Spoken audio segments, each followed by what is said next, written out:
자, 그렇다면 왜 인간 자원론을 제가 인간 관계론의 어떤 영역에 포함시켜서 같이 설명을 드리고 있냐면, 물론 인간 자원론은 인간 관계론과는 확연하게 다른 개념입니다. 이해되시죠? 인간 자원론은 인간 관계론이 가지고 있는 어떤 문제점이나 설명하지 못하는 점을 더 보완해서 나오게 된 거죠. 그렇기 때문에 인간 관계론 다음에 제가 인간 자원론을 다루어 놓은 겁니다. 왜? 인간 관계론에서 더 발전한 게 인간 자원론이 맞으니까. 이해되시죠? 하지만 인간 자원론이랑은 인간 관계론에서 인간을 바라보는 관점이 궁극적으로 완전히 다르다. 그 포인트를 잘 보셔야 됩니다. 인간 관계론에서 인간을 바라보는 포인트 딱 이거였어요. 인간은 사회적, 심리적 욕구를 가진 존재다. 인간 자원론에서 인간을 바라보는 포인트 딱 이거예요. 인간은 자아 실현의 욕구를 가진 존재다. 이 근본적으로 바라보는 개념 자체가 다른 거예요. 완전히 다른 이론이라고 볼 수 있어요. 하지만 인간 자원론은 인간관계론의 문제점을 극복하기 위해서 나온 거예요. 어떻게 한번 볼까요? 인간관계론이 종업원의 관심을 집중시키긴 했다. 왜? 고전적 조직 이론의 문제점을 극복하고 인간은 사회 심리적 요인을 가진 존재라고 봤기 때문에 누구랑 일하고 싶어 하는지, 혹은 내가 일하고 있는 거에 대한 자부심을 느끼는지, 이런 것들, 혹은 소통, 상위자들하고 소통이 잘 되는지, 소통이 잘 안 되면 효율성이 나아진다는 거예요. 그런 면들, 뭔가 소통도 잘 되고, 예를 들면은 누구랑 일하고 그런 것들, 자부심을 느끼고 이런 것들에 의해서 동기화된다고 봤기 때문에 종업원들, 즉 피지배계층, 일을 하고 있는 사람들의 어떤 개개인의 심리와 만족도를 높여줘야 된다고 봤기 때문에. 근데 중요한 건 뭐냐면, 결국 여전히 종업원의 비위를 맞춰 이윤을 남기는데 인간관계로는 악용된 거예요. 왜냐면 너네가 사회심리적인 욕구를 가지고 있어? 그러면 그래, 좋아, 내가 그 욕구 만족시켜줄게. 그러면 어차피 효율성이 높아질 거니까. 목적이 자꾸 효율성, 효과성에서 벗어나지 못하는 거예요. 인간관계론은. 인간관계론이나 고전적 조직 이론이랑 다를 게 없어요. 그냥 고전적 조직 이론은 이런 욕구를 가졌으니까, 예를 들면 물리적인 예를 들면 말씀드리자면 죄송합니다. 물리가 물질이죠. 물질적인 거, 생리적인 욕구, 그런 것들을 만족시켜주면 효율성 높아지네. 그것뿐만 아니라 사회심리적 욕구도 있네. 그거 만족시켜주네. 그럼 효율성 높아지네. 결국 효율성 높아지는 게 계속 관점을 두는 거예요. 근데 인간 자원론은 효율성 높아지는데 목적이 있는 게 아니에요. 뭐냐면 자아실현의 목적이 있는 거예요. 자아실현의 목적이 있으니까 그 자아실현의 목적을 달성하기 위해서는 효율성과 효과성을 자연스럽게 따라온다는 거예요. 목적이 효율성, 효과성이 아니라 이제 바뀌는 거예요.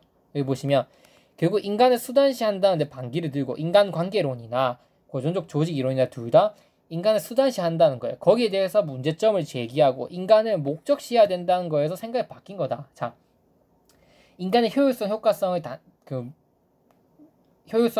높이는 게 중요한 게 아니라 목적은 인간의 자아 실현이라는 거예요. 인간의 자아 실현에 목적을 두게 되는 순간 뭐가 바뀌냐면 자아 실현을 하는 과정에서 자연스럽게 효율성, 효과성은 높아질 수밖에 없다는 거예요. 이해되시죠? 인간이 가지고 있는 능력 자원을 최대한 발휘하게 하여 자아 실현에 도움을 주게 되면 인간은 행복해지겠죠.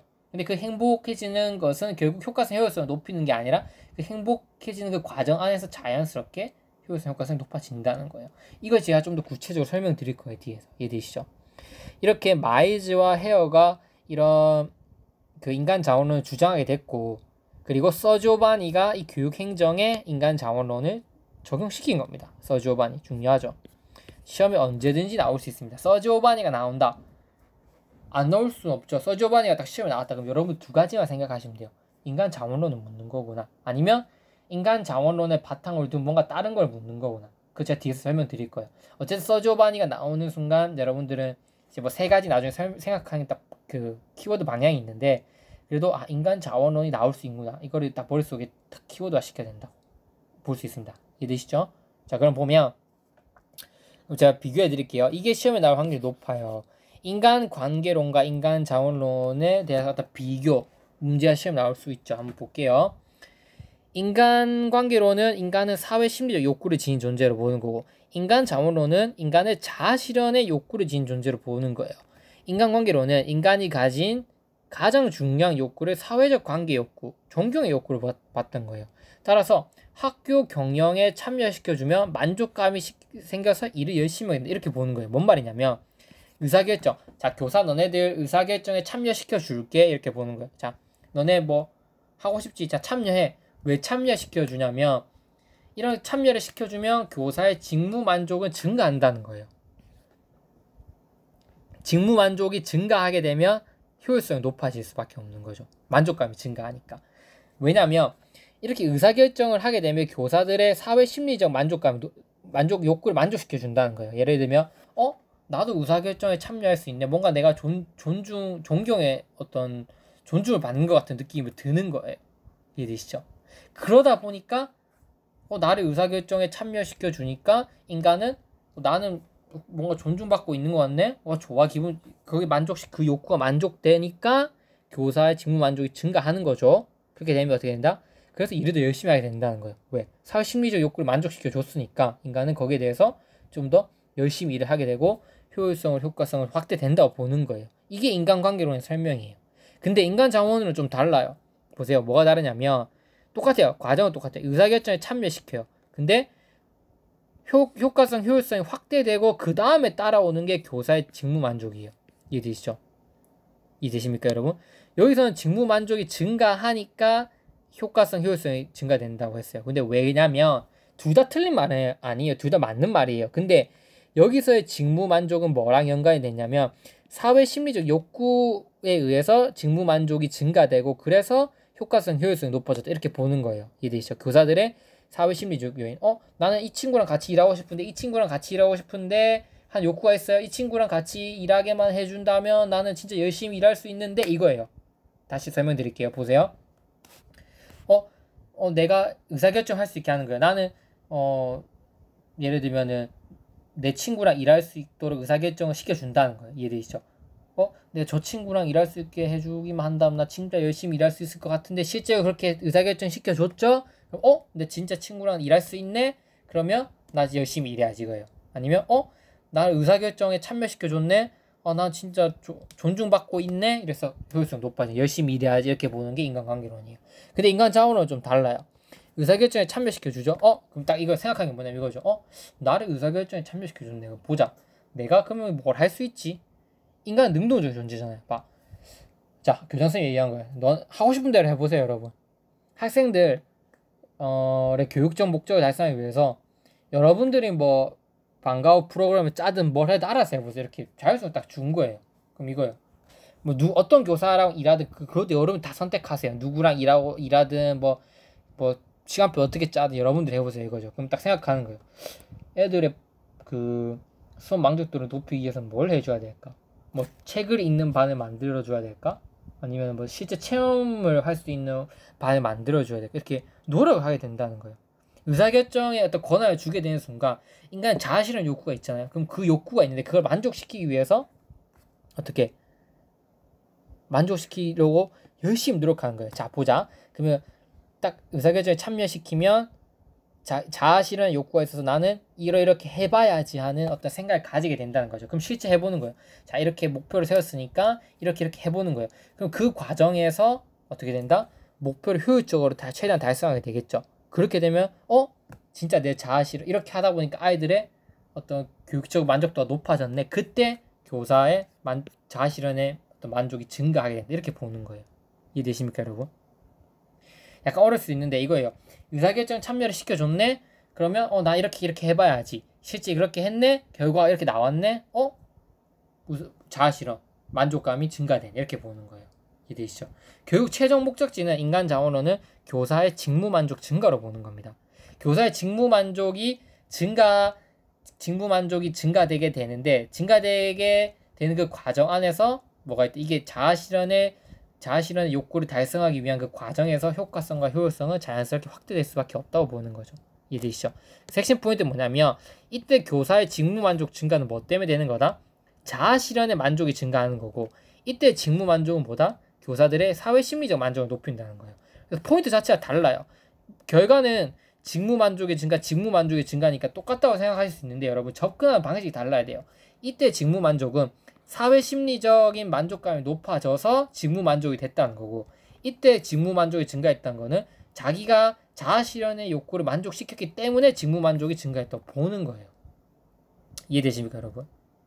그래서 이렇게만 적어 놓으면 잘 이해를 못 하세요, 여러분. 이게 왜 있지? 이게 뭔 말인지 잘 못 하시는데 결국 사회 심리적 욕구를 만족시켜주냐, 자신의 욕구를 만족시켜주냐에 따라서 그 달리 볼 수 있다는 거죠. 이해되시죠? 그래서 이 인간 자본론이 결국 교육 행정에 적용됐을 때 나올 수 있는 방향이 딱 두 가지예요. 서지오바니가 교육 행정에 적용시켰는데 인간 자원 장악을 만들어낸 것과 서지오바니의 지도성, 이 두 가지가 시험에 나올 확률이 높죠. 근데 둘 다 보시면 장악이에요. 한 개는 지도성이에요. 세부적으로 제가 뒤에 와서 다룰 겁니다. 장악 파트 할 때, 지도성 파트 할 때 다 다뤄줄 거예요. 그래서 지금은 다루지 않을 거예요. 구체적으로. 그냥 여러분들 이 정도만 아시면 돼요. 시험에 나올 거. 인간 자원론이 시험에 만약에 그 단독적으로 이론이 출제되면 이 부분이 출제될 수 있구나. 이걸 비교해서 쓸 수 있어야 된다는 거예요. 이 세 가지 과정을. 이해되시죠? 그리고 이 과정을 쓸 때 인간은 사회적 욕구, 존경의 욕구를 가지고 있다. 자신의 욕구를 가지고 있다. 이 포인트에서 두 가지 접근해 주시면 되는 거예요. 이것만 하시면 되고. 그러면 서지오바니가 교육행정 적용시켰으니까 나올 수 있는 건 뭐다? 인간 자원 장악이나 지도성 이론에서 나올 수 있는데, 인간 자원 장악은 뭐냐면 아까 보세요. 어떤 장악에 영향을 미치게 되냐면 교사가 직무를 통해서 자아 실현을 할 수 있도록 의사결정에 참여하게 함으로써 학교 효과성을 증대하고, 이를 통해 교사의 직무 만족도를 실현하고자 하는 장악이 인간 자원 장악인데, 이게 인간 자원론이 나오게 되면서 장악의 패러다임이 또 바뀌는 거예요. 장악은 뒤에 가서 말씀드리는 건데, 그러니까 뭐 예전에는 막 감시하고 우리 장악이라고 생각하면 여러분들 실제 이런 느낌이 들잖아요. 장악사들이 학교에 온다, 무슨 느낌이 드세요? 뭔가 관리 감독하는 것처럼 느껴지잖아요. 왜? 장악사들은 실제 우리 학교라는 게 국가의 세금을 받고 운영되는 기관이잖아요. 학교의 학생들의 교육적 만족도를 높이기 위해서 국민의 세금으로 운영이 되니까, 그러면 장악사들이 나와서 확인을 하는 거예요. 너네 제대로 이거 쓰면서 교육적 목적 잘 달성하고 있니? 국가 성취 기준에 맞춰서 실제로 하고 있니? 이렇게 지시하고 감독하는 게 장악이라고 여러분들이 일반적으로 생각하실 거예요. 장악사라고 하면 딱 그런 느낌이 강했을 거예요, 옛날에는. 하지만 요즘 시대 장악사라고 하면 좀 달라요. 뭐냐면 이거예요. 교사가 자기가 수업을 하다가 그 문제점을 발견한 거예요. 나는 진짜 학생 활동 중심 수업을 하고 싶은데 잘 모르겠어. 어떻게 해야 되지? 장악사한테 도움을 청하는 거예요. 그게 왜? 교사는 자신의 욕구를 가지고 있잖아요. 그래서 이거예요. 애들 진짜 활동 중심 수업이랑 뭐 예를 들면 수능이란 것과 활동 중심 주업을 뭔가 조화롭게 하는 내가 수업을 만들고 싶은데, 솔직히 아이들이 수업의 현장에서 중심이 돼야 되는 것도 맞고, 하지만 우리는 수능이란 것도 배제할 수 없으니까 이 두 개를 뭔가 전복시키는 수업 방안을 내가 한번 실시해보고 싶은데 내 능력으로 좀 부족하고 힘들어. 그럼 어떻게 해야 되지? 그거에 대해서 그게 내 자아실현의 욕구잖아요. 그래서 어떻게 한다? 장학사한테 말을 하는 거예요. 어떻게? 컨설팅 장학이에요. 제가 방금 말씀드린 게. 컨설팅 받는 거예요. 자, 내가 이러한 문제점과 이러한 어떤 욕구를 가지고 있는데 혼자서 못하겠다. 도와달라. 그럼 컨설팅이 시작된 거죠. 자, 니의 욕구는 뭔데? 학생 활동 중심과 뭐 수능 중심 수업을 만족시킬 수 있는 거? 그럼 그렇게 하려면 어떻게 해보자. 우리 함께 논의해보자. 그런 장학 시대가 열리게 된 게 아까도 서지오바니가 이 인간 자원론을 장학의 개념을 들고 들어왔기 때문에 열렸다는 거예요. 그래서 그게 이러한 개념이 뭐랑 연관될 수 있다? 바로 컨설팅 장학, 멘토링 장학 다 똑같은 거예요. 교사들이 가지고 있는 어떤 그 자율성, 학생들 어떻게 하면 잘 지도하지? 그러면 선배 교사한테 물어봐서 함께 해나가야겠다. 멘토멘티를 해서 멘토링 장학. 컨설턴트에게 컨설팅을 받아봐야지. 컨설팅 장학. 물론 자기 요청 장학 다 포함되겠죠. 이런 모든 것들, 이런 것들을 무슨 장학 시대라고 하냐면, 이런 것들을 제가 기억에 발달 장학 시대라고 합니다. 발달. 장학도 관리 장학, 협동 장학, 임상 장학, 발달 장학에서 쭉 발전해 오는 거죠.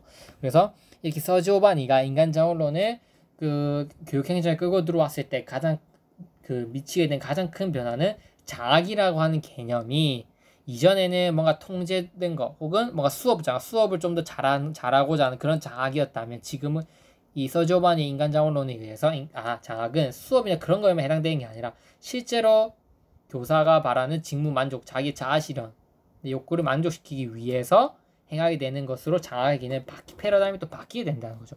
그것과 연관되는 장학이 뭐냐면 컨설팅 장학과 멘토링 장학이라고 볼 수 있는 거예요. 그래서 이런 인간 자원론이나 서지오바니에 대한 어떤 이야기가 나오면서 장학에 대한 시험을 묻는다면 아마 그건 10중 8구 컨설팅 장학이나 멘토링 장학의 확률이 매우 높습니다. 그걸 여러분들이 다 지문에서 캐치해낼 수 있어야 된다는 거죠. 이해되시죠? 그리고 서지오반의 지도성, 뒤가 지도성은 제가 말씀드릴 텐데 결국 인간은 자아 실현의 욕구를 가진 존재로 봤잖아요. 그러면 지도자는 어떤 지도자야 된다? 기술적, 인간적. 이거 뭐냐면 기술적은 뭐냐면 잘 동기화시키. 그러니까 그거예요. 일하는 거 힘들어하네. 그러면 일 어떻게 쉽게 할 수 있도록 도와준 그런 측면. 인간적 지도성은 뭐냐면 그거예요. 인간적인 사회 심리적 욕구에서 막 동기화시키는 거죠. 뭐 함께 뭐 리더십, 협동식 뭐 훈련 간다든지 그런 거 하는 거. 아니면 누구랑 일하고 싶어 하는지 좀 열심히 해보자. 막 동기부여해 주는 거죠. 요즘 힘들지. 열심히 해보자. 인간의 어떤 사회 심리 요인을 만족시켜주는 거. 그게 인간적 지도성이에요. 근데 서지오반이는 그것뿐만 아니라 학교에서의 지도자는 교육적 지도성, 상징적 지도성, 문화적 지도성 다 있어야 된다고 보는 거예요. 왜? 인간은 자아실현 욕구를 가진 존재니까 더 높은 더 고차원의 지도성 개념이 있다는 거죠. 이해되시죠? 이것은 제가 나중에 가서 설명드릴 거예요. 이 설명드린 것도 1시간 정도 걸리기 30분 정도 강의가 필요하기 때문에 구체적으로 설명드릴 수 없어요. 하지만 인간은 그 자아실현 욕구를 지닌 존재잖아요. 맞죠? 제가 말씀드렸잖아요. 그러다 보니까 그냥 기술적 인간적 지도성만으로는 다 동기화시킬 수 없다, 인간은. 그래서 뭐 교육, 상징, 문화 이런 특성을 또 지도자들은 가지고 있어야 된다는 거죠. 예를 들면 상징적 지도성은 뭐냐면 그거예요. 한마디로